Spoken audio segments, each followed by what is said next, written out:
Hello everyone, this is question number 32. This questions belong from ICT unit and question is based on the Excel formulas. Although some of the net questions which are based on the ICT are very basic, and this questions took some intuition on the formulas which we have used in the Excel.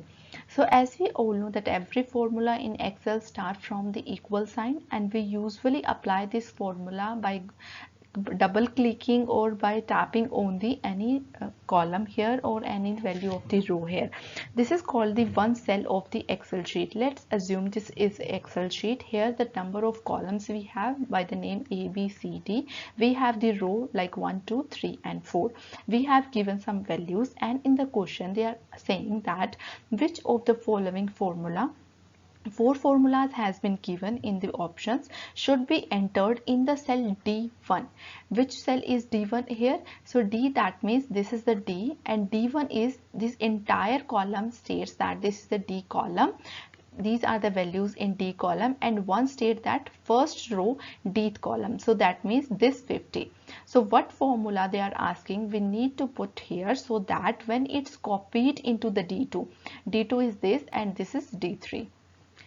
And which formula we need to apply in D1, that when we copied that formula in D2 and D3 as well, it gives the correct value as shown in the range D1 and D3.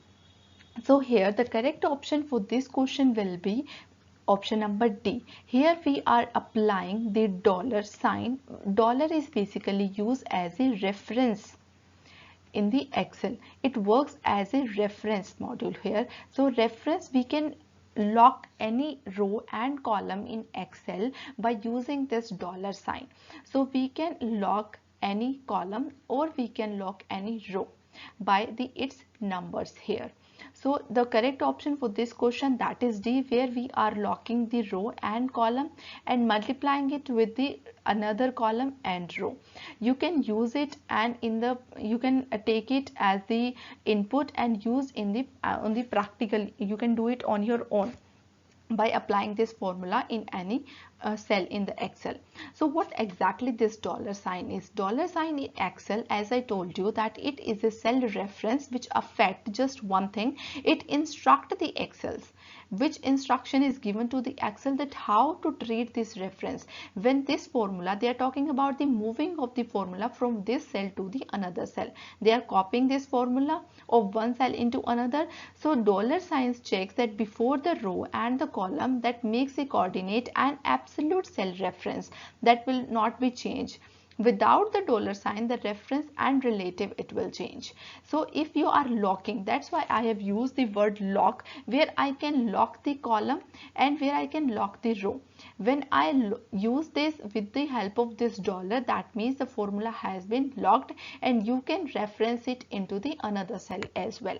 Here the practical representation here, that absolute column and relative row, that means when we are applying the dollar before A, that means we are locking the column here, and row can be changed.